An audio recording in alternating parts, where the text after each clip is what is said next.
Hello दोस्तों, नमस्कार। मैं जय वर्मा एटा एडवांस क्लासेस से आप सभी लोगों का स्वागत करता हूं। उम्मीद करता हूं कि आपने हमारी पिछली वीडियो देख ली होंगी, जिसमें अजीत सर का मैथ का एक लेक्चर पहुंच चुका है, जो यूनिट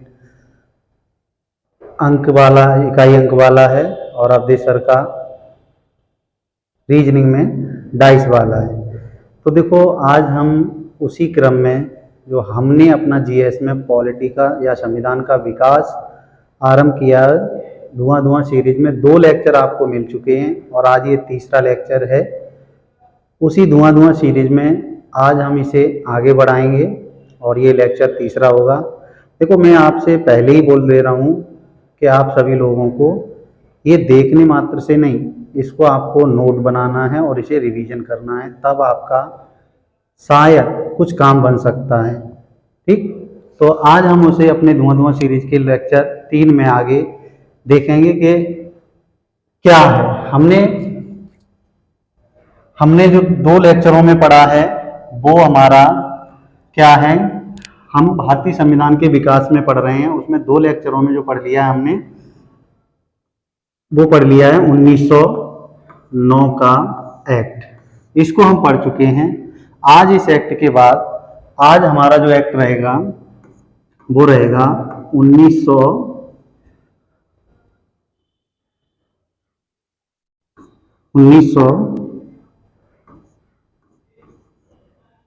से 1946 के कैबिनेट मिशन और अंतरिम सरकार। आज हम अपना उसी विकास क्रम में आगे बढ़ाएंगे 1919 से 1946। ठीक है, तो आज हम देख रहे हैं 1919 का एक्ट।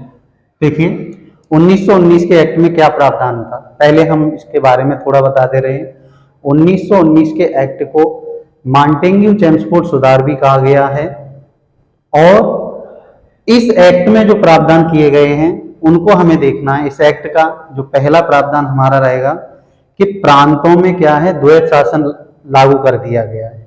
द्वैध शासन से तात्पर्य क्या है? द्वैध शासन से तात्पर्य ये है कि अब तक केवल केंद्र सरकार द्वारा संपूर्ण भारत के लिए कुछ विषयों पर कानून बनाए जाते थे, लेकिन 1919 के तहत प्रांतों में जो द्वैध शासन दिया गया है उसमें क्या है कि कुछ विषयों पर केंद्र तो कानून बनाएगा ही बनाएगा, लेकिन कुछ विषय ऐसे हैं जिन पर प्रांत भी कानून बनाएगा। इसी को यहाँ पे द्वैध शासन नाम दिया गया है। तो देखते हैं हम इसके प्रावधानों में। देखो, यही कह रहा है कि प्रांतों में द्वैध शासन आरंभ कर दिया गया है। यहाँ पे प्रांतों में द्वैध शासन आरंभ कर दिया गया है। देखो, ये पॉइंट को देखना है, प्रांतों में द्वैध शासन आरंभ कर दिया गया है। दूसरा जो बदलाव किया गया है, विधायी परिषद। विधायी परिषद मतलब जो कानून बनाने वाली परिषद है, उसमें बदलाव किया गया। मतलब विधायी परिषद को अब द्विसदनीय बना दिया गया है। ठीक, द्विसदनीय बना दिया गया है।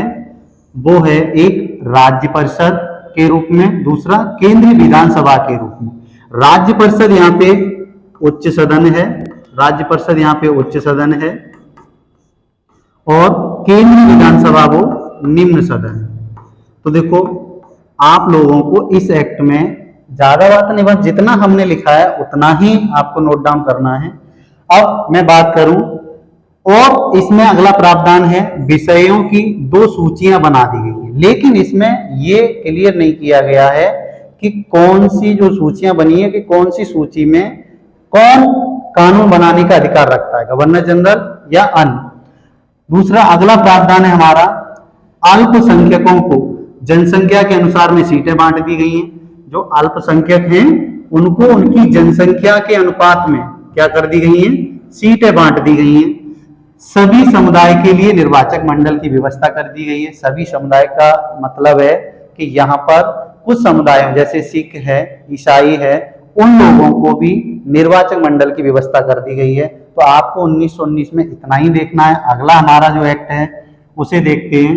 अगला एक्ट है वो बहुत इंपॉर्टेंट है। इस एक्ट की अगर हम बात करें तो इसमें देखिए वो क्वेश्चन पूछे जाते हैं, तो इससे बहुत अच्छा क्वेश्चन बनता है, इस एक्ट को आप देख लीजिए।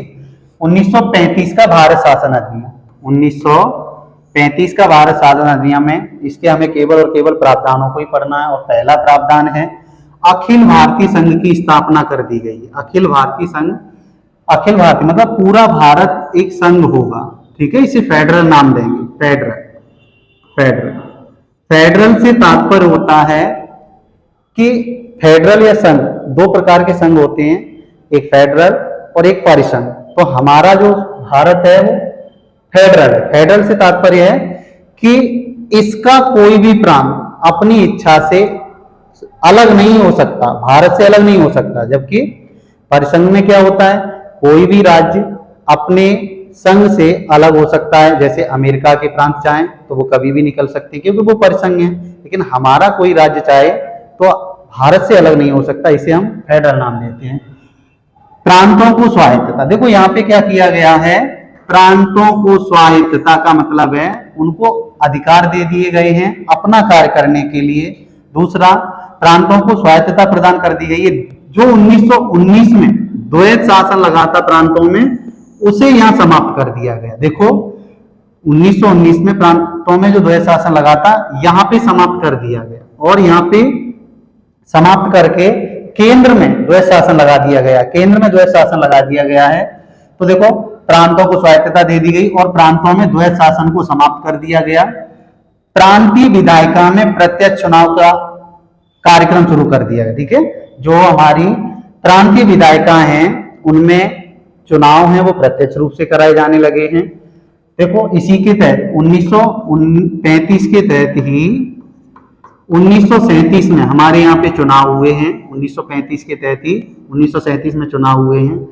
और देखिए इस एक्ट में 3 सूचियां, मतलब 3 सूचियां विषयों को लेकर, शक्तियों के बंटवारे को लेकर, विषयों को लेकर 3 सूचियां बनाई गई हैं। समवर्ती सूची, समवर्ती सूची, संघ सूची और तीसरी राज्य सूची, राज्य सूची। देखो समवर्ती सूची है वो सबसे बड़ी है। ये बड़ी क्यों है?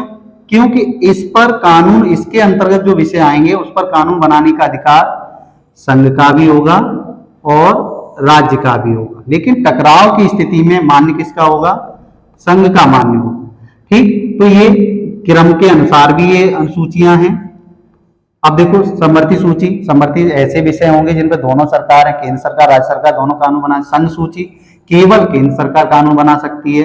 राज्य सूची, राज्य सूची पर वैसे तो अधिकार दिया गया है राज्यों को कानून बनाने का, राज्यों को कानून बनाने का अधिकार दिया गया है, लेकिन यहाँ पे कोई विशेष आपातकालीन परिस्थितियां हो जाती हैं तो इन राज्यों के जो विषय हैं, राज्य सूची के विषय हैं, उन पर केंद्र भी कानून बना सकता है।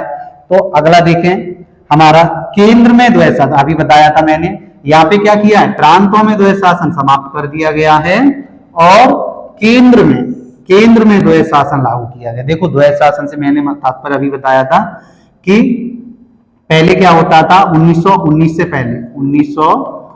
से पहले संपूर्ण भारत के लिए कौन कानून बनाता था? केंद्र बनाता था। लेकिन 1919 में क्या हो गया कि जो कानून बनाने का थोड़ा अधिकार है राज्यों को भी दे दिया गया और केंद्र भी बना रहा है, इसे द्वैध शासन नाम। लेकिन यहाँ पे 1935 के तहत क्या किया है कि केंद्र में द्वैध शासन आरंभ कर दिया गया है। और यहाँ पे जो द्वैध शासन से तात्पर्य है कि केंद्र के साथ साथ अब केंद्र के ही मंत्री उन राज्यों वाले विषयों पर कानून बनाएंगे, इसे यहाँ पे द्वैध शासन नाम दिया गया है। अगला है संघीय न्यायपालिका की स्थापना। देखो ये बहुत इंपॉर्टेंट पॉइंट है कि भारत में जो 1773 के तहत हमने बताया था कि भारत में एक संघीय न्यायालय, सुप्रीम कोर्ट की अवधारणा ले आए कलकत्ता में, ठीक है। उसके बाद अब उसी संघीय न्यायालय को यहाँ पे वास्तव में फेडरल कोर्ट बना दिया गया है। अब इस फेडरल कोर्ट के जो सीजे बने हैं, चीफ जस्टिस बने हैं, वो हैं मॉरिस गुएयर।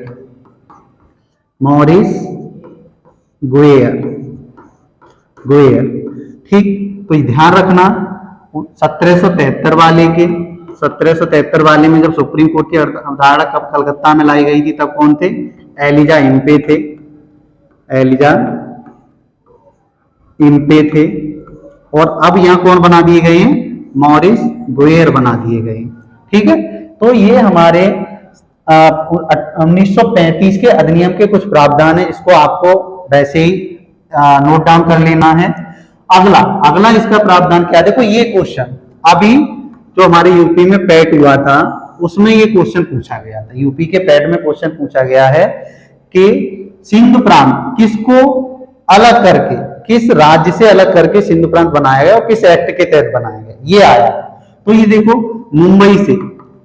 मुंबई से अलग प्रांत बनाए गए हैं इसी एक्ट के तहत। वो कौन सा है, एक सिंध प्रांत है, दूसरा उड़ीसा, ये दो प्रांत बनाए गए हैं, ये मुंबई से अलग करके, ये पैट में पूछा गया अभी वाले। ठीक, बर्मा भारत से अलग कर दिया गया इसी एक्ट के तहत। जो हमारा म्यांमार है या रंगून है, इसको भारत से अलग कर दिया गया। तो देखो हमने दो एक्ट देख लिए हैं, 1919 का देख लिया और 1935 का देख लिया है। ठीक है, अब हम बात कर रहे हैं अगले एक्ट की। अगले एक्ट में हम देखेंगे कि देखो हाँ 1935 के बाद क्या हुआ है कि 1939 में द्वितीय विश्व युद्ध आरंभ हो गया है। ठीक है, जिसमें कहीं ना कहीं अंग्रेज हम भारतीयों का सहयोग चाहते हैं। ठीक, तो उसी को लेकर लॉर्ड लिनलिथगो एक प्रस्ताव लेके आए हैं जिसे अगस्त प्रस्ताव कहा गया है। उसको देखते हैं। अगर ये 8 अगस्त 1940 का प्रस्ताव, से आप अगस्त प्रस्ताव भी कहते हैं, इसमें क्या कहा गया है, देखो इसमें कहा गया है कि वायसराय की जो कार्यकारिणी परिषद है उसका आकार बढ़ाया जाएगा। आकार का मतलब संख्या बढ़ाई जाएगी, विस्तार किया जाएगा। वायसराय की कार्यकारिणी परिषद है उसका विस्तार किया जाएगा और उसमें भारतीयों की संख्या बढ़ाई जाएगी, भारतीयों की संख्या बढ़ाई जाएगी। अगला कह रहे हैं अल्पसंख्यकों के बिना, मतलब भारत में जब तक अल्पसंख्यकों को उनके मतों को नहीं जाना जाएगा तब तक कोई भी संवैधानिक परिवर्तन नहीं करेंगे। ठीक, अल्पसंख्यकों को के बिना संवैधानिक परिवर्तन नहीं होगा। युद्ध के बाद भारतीय दलों के साथ संविधान सभा का गठन, मतलब इसमें सिर्फ और सिर्फ भारत के लोगों को रिझाने की बात की गई है अगस्त प्रस्ताव में। वो अंग्रेज चाहते हैं किसी न किसी तरह से हमें भारतीय लोगों का सहयोग मिल जाए। क्यों? क्योंकि जो द्वितीय विश्व युद्ध में जापान है और जर्मनी है वो कहीं ना कहीं अगर ब्रिटिशों पर भारी पड़ रहे हैं। तो जापान उधर से देखो रंगून को जीतता हुआ, चाइना वियतनाम को जीतता हुआ रंगून म्यांमार की तरफ आ गया है। तो इस अंग्रेजों को इस बात का डर है कि कहीं जापान भारत में प्रवेश ना कर जाए, और कहीं जापान भारत में प्रवेश कर गया तो जो हमारा यहाँ पे जो हम शासन कर रहे हैं और फिर जापान कर लेगा, जिससे हमारी अंतरराष्ट्रीय स्तर पर बदनामी भी होगी। इसलिए वो किसी भी तरह से भारत का सहयोग चाहते हैं। इसलिए ये मीठी सिर्फ गोलियां दी गई हैं अगस्त प्रस्ताव में। देखो युद्ध के बाद, ये शब्द है ना, युद्ध के बाद हर काम बोलेंगे। अब ये युद्ध के बाद भारतीय दलों के साथ बैठेंगे और उनके प्रतिनिधियों के साथ बैठकर हम संविधान सभा का गठन करेंगे। लेकिन ये शब्द है ना युद्ध के बाद, ये हम किसी भी भारतीय को पसंद नहीं है। ठीक, भारतीय को पसंद नहीं है। ठीक है, अगला है हमारा क्रिप्स मिशन। अब देखो 1940 के बाद अगला जो हमारा एक्ट आया वो क्रिप्स मिशन के रूप में आया है। इसमें जो बात की गई है उसके बारे में देखें। ये आया कब है? 22 मार्च 1942 को। ठीक है, ये भारत पहुंच चुका है क्रिप्स मिशन। और ये क्रिप्स एक स्टेफोर्ड क्रिप्स एक अंग्रेज है, स्टेफोर्ड क्रिप्स, उसी के नाम पर ये मिशन आया है भारत में, भारत पहुंच गया है। अब इसने अपनी रिपोर्ट कब पेश की है? रिपोर्ट कब जारी की है? वो की है 30 मार्च 1942 को। अब इसने अपनी रिपोर्टों में क्या कहा है? देखो ये सिर्फ अंग्रेज हम भारतीयों का द्वितीय विश्व युद्ध के लिए सहयोग चाह रहे हैं। तो युद्ध के बाद ऐसे संघ का, युद्ध के बाद मैंने अभी बताया ये शब्द है ना, हम भारतीयों को बहुत परेशान कर रहा है। युद्ध के बाद ऐसे संघ का निर्माण किया जाएगा जिसे पूर्णतः उपनिवेश का दर्जा प्राप्त होगा। ठीक, अगला नए संविधान को स्वीकार करने की दो शर्तें। अब ये कह रहे हैं, देखो क्रिप्स मिशन में ये कहा गया है कि हम भारत को एक ऐसा संघ बना देंगे जिसे पूर्णतः उपनिवेश का दर्जा प्राप्त होगा, ठीक। और ये कह रहे हैं कि हम संविधान सभा का गठन भी कर देंगे, संविधान सभा का गठन करेंगे लेकिन युद्ध के बाद, और उस संविधान सभा द्वारा जो संविधान बनेगा उस संविधान को मानने के लिए प्रांतों और देशी रियासतों की दो शर्तें हैं। पहली शर्त, नए संविधान को स्वीकार करने की दो शर्तें हैं। पहली शर्त, जिन प्रांतों और रियासतों को संघ में शामिल नहीं होना है वे अलग संविधान बना सकते। देखो ये कैसी बातें कर रहे हैं कि जो प्रांत या रियासतें संघ में शामिल होना चाहती हैं वो तो हो जाएं, जो नहीं होना चाहती है वो ना हो।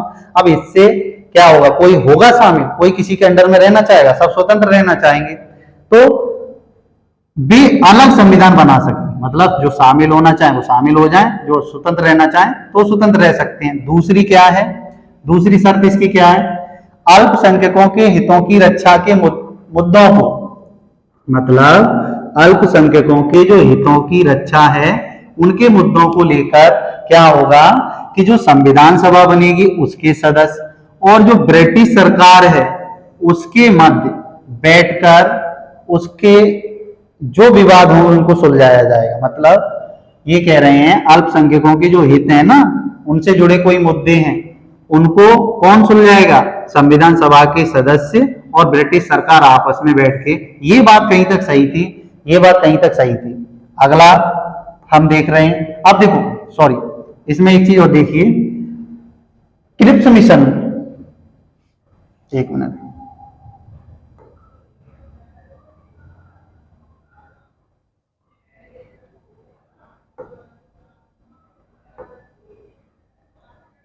हाँ क्रिप्स मिशन को,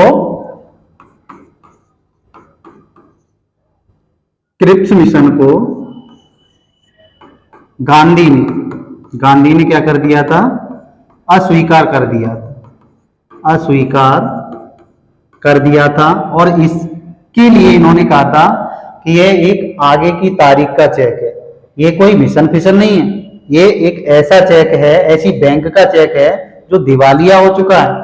तो और ऐसे चेक का हम क्या करेंगे, जो बैंक ही दिवालिया हो गया है उस बैंक का क्या करें, इसलिए इसे गांधी ने अस्वीकार कर दिया और इसे it is a post dated cheque की संज्ञा दी थी, या ऐसा चेक जो बैंक दिवालिया हो चुका है उसका चेक बता दिया था। अगली अगर हम बात करें इसी में कैबिनेट मिशन, देखो अब यहाँ पे क्या हुआ इसके बारे में थोड़ा सुनना होगा। 1942 का मिशन जब असफल हो गया तो अंग्रेजों को लगा अब क्या किया जाए, भारत को कैसे भी अपने अंडर में करना चाह रहे थे क्योंकि जापान और जर्मनी अतिक्रमण मचाए हुए थे। उधर जर्मनी ने फ्रांस वगैरह को जीत ही लिया था, इधर जापान रंगून और म्यांमार से अपने भारत पूर्वोत्तर भारत में प्रवेश अंदर करने की फिराक में ही था। तभी ब्रिटेन में क्या हुआ, 1945 में आम चुनाव हुए। 1945 में क्या होते हैं, 1945 में वहां लोकसभा के आम चुनाव होते हैं, लेकिन 1945 से पहले यहाँ का जो पीएम था ब्रिटेन का वो विंस्टन चर्चिल था, विंस्टन चर्चिल था, जो भारतीयों को कहीं ना कहीं आजादी के लिए सोचता ही नहीं था, भारतीयों की आजादी के लिए सोचता ही नहीं था। लेकिन 1945 में ब्रिटेन में क्या होते हैं, आम चुनाव होते हैं, इसमें विंस्टन चर्चिल था, वो कंजर्वेटिव पार्टी का नेता था, कंजर्वेटिव पार्टी का पीएम था। अब 45 में चुनाव होते हैं, तो 45 में जब चुनाव होते हैं तो ये विंस्टन चर्चिल चुनाव हार जाता है और इनकी जगह पर लेबर पार्टी के नेता क्लीमेंट एटली ये चुनाव जीत जाते और प्रधानमंत्री बन जाते। क्लीमेंट एटली कहीं ना कहीं भारतीयों को जल्द ही स्वतंत्र करने की फिराक में है, ठीक है। तो उससे पहले ये क्या करते हैं, उसके जीतने के बाद, प्रधानमंत्री बनने के बाद ये क्या करते हैं, भारत एक मिशन भेजते हैं जिसे कैबिनेट मिशन नाम दिया गया। इसे कैबिनेट मिशन क्यों कहा गया है, क्योंकि क्लीमेंट एटली की सरकार में जितने कैबिनेट के कुछ मंत्री थे उन्हीं मंत्रियों में से 3 मंत्रियों को यहाँ भेजा गया था, इसीलिए वो सदस्य थे कैबिनेट के, इसीलिए इसका मिशन का नाम कैबिनेट मिशन पड़ा। देखो इस कैबिनेट मिशन ये 24 मार्च पूछा जाता है कभी कभी कैबिनेट मिशन कब आया, इसने रिपोर्ट कब प्रस्तुत की, 24 मार्च 1946 को ये कहां पहुंचा, अपनी दिल्ली में पहुंचा। और इसने अपनी जो रिपोर्ट प्रस्तुत, पहुंच तो 24 मार्च को गया, लेकिन इसने अपनी जो रिपोर्ट प्रस्तुत की है वो 16 मई 1946 को की है। अब इसका जो मेन उद्देश्य है वो है, जो कैबिनेट मिशन भेजा गया उसका मेन उद्देश्य क्या है, वो है संविधान सभा प्लस अंतरिम सरकार का गठन करना। संविधान सभा और अंतरिम सरकार का गठन करना इसका मेन उद्देश्य है। उसने अपनी रिपोर्ट में क्या कहा है वो इतना आपके लिए इंपॉर्टेंट नहीं है, लेकिन अब इसकी जो 3 सदस्य आए थे वो कौन कौन से थे। देखो सर स्टेफोर्ड क्रिप्स था, जो क्रिप्स मिशन के साथ के समय भी आया था और इस समय भी आया है स्टेफोर्ड क्रिप्स। ये व्यापार बोर्ड का अध्यक्ष था, ये क्या था, व्यापार बोर्ड का अध्यक्ष था। इसके साथ दूसरा जो सदस्य आया था वो पैथिक लॉरेंस था, ये भारत सचिव था, भारत सचिव का पद जो बनाया गया था भारत सचिव था। और अगला था वो एवी अलेक्जेंडर था, ये नौसेना मंत्री था। देखो इस मिशन को हम भारतीयों ने तो माना था, लेकिन मुस्लिम लीग ने इसे स्वीकार नहीं किया, क्योंकि मुस्लिम लीग अपना अलग पाकिस्तान का राग अलाप रही थी। 1940 से ही उसका जोर शोर से शुरू कर दिया था उसने अलग पाकिस्तान की मांग को लेकर। तो इसको कैबिनेट मिशन को हम भारतीयों ने तो अपनाया, क्योंकि हमारे लिए संविधान सभा की ये व्यवस्था करता है और अंतरिम सरकार की भी व्यवस्था करता है, लेकिन मुस्लिम लीग ने इसको नहीं अपनाया। क्यों नहीं अपनाया? क्योंकि उसके स्वतंत्र पाकिस्तान की मांग का इसमें उल्लेख नहीं किया गया था, इसलिए इसे मुस्लिम लीग ने ठुकरा दिया या अस्वीकार कर दिया था। अब देखो ये 3 सदस्यों को याद रखना है। एक क्वेश्चन और पूछा जाता है कि भारतीय संविधान सभा का गठन है वो किस मिशन के द्वारा किया गया, तो कैबिनेट मिशन के द्वारा ही हमारी भारतीय संविधान सभा का गठन किया गया है। इसके तीनों सदस्यों को याद रखना, कब आया, क्या हुआ, रिपोर्ट कब प्रस्तुत की, ये इसको देख लेना। अब देखिए अगला हमारा, अब इसका मैंने कहा ना कि कैबिनेट मिशन का मुख्य उद्देश्य क्या है, संविधान सभा का गठन करना और अंतरिम सरकार का गठन करना। अब देखो अंतरिम सरकार क्या होती है। अंतरिम का मतलब होता है अस्थायी, कहने का मतलब अभी हमारे यहाँ पे कोई स्थायी रूप से सरकारें तो है नहीं, ठीक है, तो संविधान सभा बनेगी, उसके लिए नियम कानून के लिए कोई एक अच्छा ढांचा संस्था चाहिए, नहीं चाहिए, तो इसके लिए अंग्रेजों ने क्या किया है, इस मिशन ने क्या किया है, अंतरिम सरकार के गठन की बात की है। तो अब इस अंतरिम सरकार के गठन की जो घोषणा की गई है वो क्या है, 24 अगस्त 1946 को अंतरिम सरकार के बनाने की घोषणा कर दी गई, ठीक है। और इसका गठन है 2 सितंबर 1946 को कर दिया जाता है। अब जब अंतरिम सरकार का गठन किया जाता है तो इसके अध्यक्ष कौन बनाए गए हैं, अध्यक्ष हैं वो लॉर्ड बेवेल बनाए गए हैं और उपाध्यक्ष हैं वो जवाहरलाल नेहरू बनाए गए हैं, उपाध्यक्ष जवाहरलाल नेहरू बनाए गए हैं। अब इस अंतरिम सरकार में जो मंत्री बने हैं उन मंत्रियों के मंत्रालयों को आपको थोड़ा याद करना होगा, रटना होगा, क्योंकि वहां से क्वेश्चन अच्छा बनता है, कभी मैचिंग में पूछ लेगा, कभी सिंगल ही पूछ लेगा, ठीक है। तो उन मंत्रियों को हमने क्रम में लिख दिया है, कुछ को लिखा है। हाँ, इसमें एक बात ध्यान रखना कि इनके जो मंत्रियों के मंत्रालय हैं तो वो 2 पार्टों में बटे हुए। देखो एक तो पहली बार बनी थी कि अंतरिम सरकार तब में, और एक जब इसका पुनर्गठन हुआ है 26 अक्टूबर 1946 को तब, तो इसके दो बार ये बनी है अंतरिम सरकार। तो पुनर्गठन में कुछ मंत्री बदल जाते हैं, उनके मंत्रालय बदल, तो आप परेशान न होना, जो इतना है इसको आप अच्छे से देखना और याद करना। देखिए ये मंत्रालय है और ये मंत्री, पहला है हमारा खाद्य एवं कृषि मंत्री, किसको बनाया गया था उस अंतरिम सरकार में, डॉक्टर राजेंद्र प्रसाद हैं, राजेंद्र प्रसाद हैं, ठीक है। उसके बाद विदेश या राष्ट्रमंडल से संबंधित कोई भी मंत्रालय या कार्य थे वो किसको सौंपे गए थे, या उसके मंत्री कौन थे, जवाहरलाल नेहरू थे। रेल मंत्री रेल मंत्री अरोड़ा आसफ अली थी। ठीक है, श्रम मंत्री, श्रम लेबर मंत्री बाबू जगजीवन राम थे, बाबू जगजीवन राम। गृह या सूचना प्रसारण मंत्री सरदार पटेल को बनाया गया है, सरदार पटेल को बनाया गया है। शिक्षा मंत्री सी राजगोपालाचारी को बनाया गया है। यहां पर इन सबको देख लेना। एक हमारे बचे हैं वित्त मंत्री। ठीक है, वित्त मंत्री को देखो, वित्त मंत्री ये लियाकत अली, लियाकत अली वित्त मंत्री कौन बने? लियाकत अली। इसको आप लिख लेना। ठीक है, ये हमारा ध्यान नहीं रहा है हमें, आप इनको लिख लेना। तो देखो इस तरह से अब कैबिनेट मिशन आ गई, अंतरिम सरकार बन गई।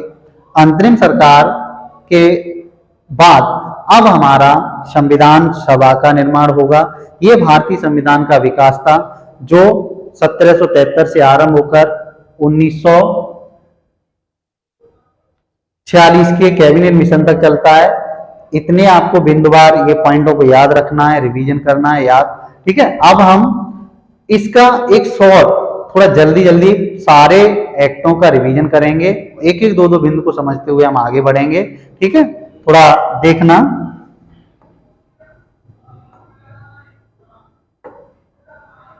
देखो सबसे पहले हमने कौन सा एक्ट पढ़ा है?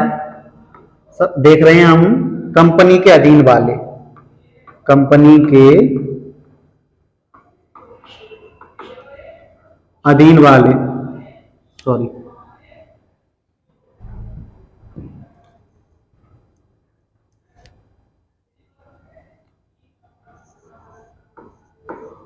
कंपनी के अधीन। दूसरा ब्रिटिश क्राउन के अधीन, ब्रिटिश क्राउन के अधीन। इनको देखो, देखो इसमें पहला था 1773 का। इसमें हमने क्या देखा था? सुप्रीम कोर्ट की अवधारणा लाई गई है कलकत्ता में। ठीक है, और बंगाल के गवर्नर को गवर्नर जनरल जीजी का पद नाम दे दिया गया है। और इसकी सहायता के लिए चार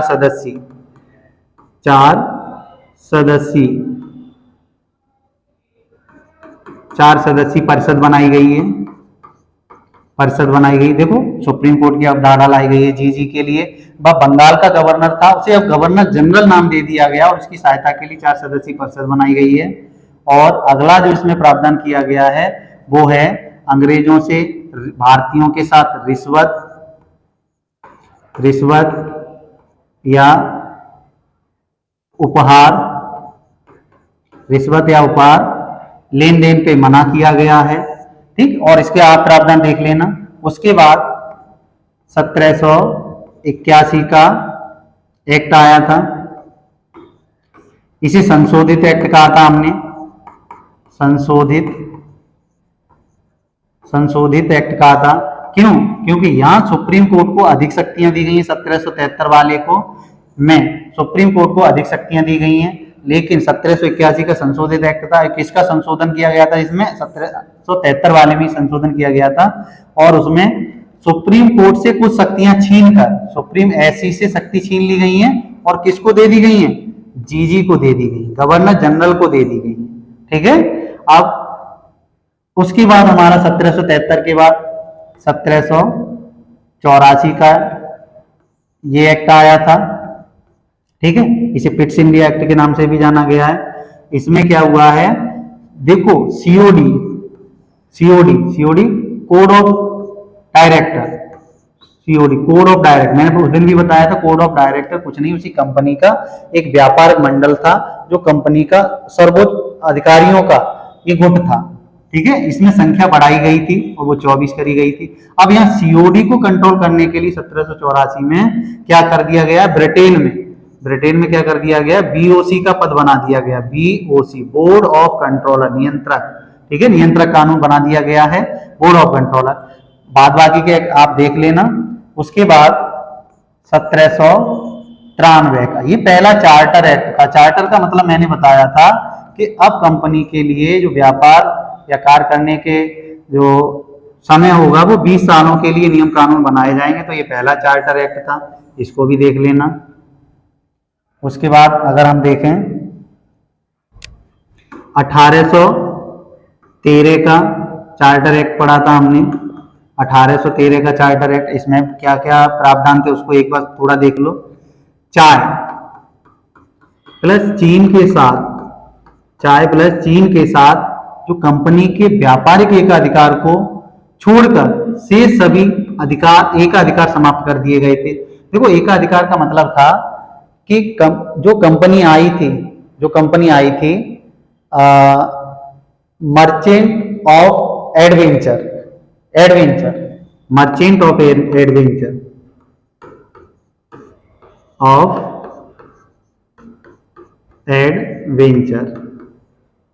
एडवेंचर, इसको ये एकाधिकार का मतलब इसका ये था कि यही कंपनी भारत में शासन करेगी, अब दूसरी कंपनी ब्रिटेन से बन के नहीं आ सकती। एक बात का और ध्यान रखना, पहले जो लेक्चर है हमारा उसमें हमने शायद, उम्मीद है मुझे, मैंने देखा है मर्चेंट कंपनी का नाम मर्चेंट ऑफ नेवी करा दिया है, नेवी करा दिया है। तो आप इस नेवी की जगह एडवेंचर शब्द जोड़ लेना, इसका लंबा नाम था, ठीक है। तो उस दिन मैंने नेवी करा दिया, तो इस नेवी को काट के वहां एडवेंचर आपको ऐड करना है। तो चाय और चीनी के साथ एकाधिकार को, और इसमें क्या किया गया था, जो हम ब्रिटेन के मिशनरी थे उनको भारत में ईसाई धर्म के प्रचार प्रसार की अनुमति दे दी गई थी। भारत के लिए शिक्षा संबंधी पहली बार 1 लाख रुपए की व्यवस्था की गई है 1813 वाले में, और भारतीयों को जो स्थानीय राजा थे या भारतीय स्थानीय लोग थे उनको टैक्स वसूलने का अधिकार दे दिया गया था। अब 1813 के बाद 1833 का एक्ट देखा था हमने, ठीक है। इसमें क्या हुआ था, बंगाल का जीजी मतलब गवर्नर जनरल, अब संपूर्ण भारत का क्या बना दिया गया था, संपूर्ण भारत का जीजी बना दिया गया है, संपूर्ण। अब ठीक है, पूरे भारत का गवर्नर जनरल को जो विलियम बेंटिंक बना था। इसी में हमने क्या देखा था, विधि सदस्य की बात की जा रही है। इसी में देखा था हमने विधि आयोग की बात की जा रही है, विधि आयोग, कहीं विधि आयोग, ठीक है। और पहली बार विधि आयोग बनाया गया था, अभी तो 22वां चल रहा है प्रेजेंट में। विधि सदस्य कौन बनाया था, पहला मैकाले बनाया गया था, मैकाले के बारे में हमने थोड़ा बताया था, ठीक। तो 1833 वाले में आपको मेन पॉइंट है वो आपका ये है, यही आपसे पूछा जा सकता है, ठीक है, यही पूछा जा सकता है, विधि या विधि सदस्य, विधि आयोग या विधि सदस्य। और विधि आयोग सदस्य था वो पहला मैकाले था। अगला अगर हम बात करें 1833 के बाद 1853 में आया था एक एक्ट, 1853 में एक्ट आया था। इसमें क्या किया था, यहाँ पे जो विधि सदस्य था वो स्थायी नहीं था, लेकिन 1853 वाले में इस विधि आयोग सदस्य को, विधि सदस्य को स्थायी बना दिया गया है, स्थायी बना दिया गया है, ठीक है। और यहां पे क्या किया था, समय सीमा तो बढ़ाई गई है कंपनी के कार्य करने की, लेकिन ये नहीं निश्चित किया गया है कि 20 साल के लिए रहेगा, कब तक रहेगा। अब 1853 के बाद के जो एक्ट आएंगे वो किसके अधीन आएंगे, वो आएंगे हमारे ब्रिटिश क्राउन के अधीन, ब्रिटिश क्राउन के अधीन, ठीक। अब ब्रिटिश क्राउन के अधीन पहला कौन सा है हमारा, 1858 का है। 1858 का हमने बताया था, इसमें बहुत इंपॉर्टेंट पॉइंट है जो आपसे कभी भी पूछा जा सकता है, किसी भी एग्जाम में पूछा जा सकता है, कि इसमें क्या होता है, कंपनी के सारे अधिकार उसके हाथों से छीन लिए जाते हैं, व्यापारिक सारे अधिकार छीन लिए जाते हैं, और वो अधिकार किसको दे दिए जाते हैं, ब्रिटिश संसद को, ब्रिटिश संसद किसको दे दिए जाते हैं, ब्रिटिश संसद को दे दिए जाते हैं। ये हमने बताया था आपको कि ब्रिटिश संसद को सौंप दिए जाते हैं। और 1858 में सबसे इंपोर्टेंट चीज है वो हमारी क्या है, गवर्नर जनरल को, जीजी को क्या नाम दिया गया था, वायसराय नाम दिया गया था। जो पहला वायसराय कौन बना था हमारा, लॉर्ड कैनिंग बना था, ये भी हमने बताया था। उसकी सहायता के लिए 15 सदस्यीय मतलब डबल गवर्नमेंट को समाप्त कर दिया गया है और उसके स्थान पे सचिव का पद बना, भारत सचिव का पद बना दिया गया, जिसकी सहायता के लिए 15 सदस्य 8 और 7 का रेशियो में उनको रखा गया है। अब 1861 की बात करें हम, 1861 में हमने देखा था कि जो हमारा वायसराय था उसको अध्यादेश की शक्ति दे दी गई है। अध्यादेश की शक्ति दे दी गई है। अध्यादेश की शक्ति दे दी गई है। इसमें अध्यादेश में का मतलब होता है कि जब कोई कानून बनाना हो और सरकारें सत्ता में ना हो, सदन में ना हो, कोई सदन लागू ना हो, ठीक है, तो उस समय कानून बनाने की आवश्यकता पड़ती है, तो गवर्नर जनरल स्वयं कोई कानून बना लेता है, इसे हम अध्यादेश कहते हैं। जिसके लिए क्या था, 6 माह तक ये वैलिड रह सकता था, जारी रह सकता था 1861 में, ठीक है। नियम बनाने की शक्ति भी दी गई थी। नियम बनाने की शक्ति, नियम में भाई हमने बताया था किसी राज्य की सीमा को घटा सकता है, बढ़ा सकता है, ठीक, और नए प्रांत को भी बना सकता है। ये हमारा था 1861 का। और 1861 के बाद हमारा रहा है 1892 का, ठीक है। 1892 एक ही पॉइंट याद रखना, इसमें एक ही पॉइंट याद रखना, वो है हमारा भारतीयों को पहली बार बजट पर बहस करने का अधिकार दिया गया है। लेकिन सिर्फ वो बहस कर सकते हैं सदन में जाके, ऐसा नहीं है कि वो कोई बदलाव कर सके उस बजट में, नहीं कर सकते हैं, ठीक। 1892 के बाद हमने देखा 1909 का एक्ट। 1909 के एक्ट में हमने देखा था जो पृथक निर्वाचक मंडल की यहाँ पे बात की गई है मुसलमानों के लिए, ठीक है। इसमें और देख लेना अपना, इसमें जो पॉइंट हो वो। अगला हमारा एक्ट है 1919 का, जो आज पढ़ा है हमने, 1919 का जो पॉइंट है, इसमें हमने देखा, इसे मांटेग्यू चेम्सफोर्ड सुधार भी कहा गया है। इसमें क्या है, इसमें प्रांतों में द्वैध शासन और द्विसदनीय विधायिका की बात की गई है, जो हमने बताया था, राज्य परिषद और केंद्रीय विधानसभा। प्रांतों में द्वैध शासन अभी बताया है। और जो प्रांतीय सभा थी, प्रांतीय सभा, उसको द्विसदनीय बनाया गया है, वो हमने देख लिया था। जो एक राज्य परिषद और केंद्रीय विधानसभा, ठीक है। इसमें सदस्य भी हैं, लेकिन उन सदस्यों से आपको कुछ लेना देना नहीं है। अगला अगर हम देखें 1919 के बाद 1935 का अधिनियम रहा है हमारा, 1935 का अधिनियम रहा है, ठीक है, जिसमें देखा गया है कि प्रांतों में द्वैध शासन समाप्त कर दिया गया है। यहाँ पे प्रांतों में द्वैध शासन समाप्त कर दिया गया है। केंद्र में द्वैध शासन लागू कर दिया गया है। और हमारा रहा है 3 सूचियां बना दी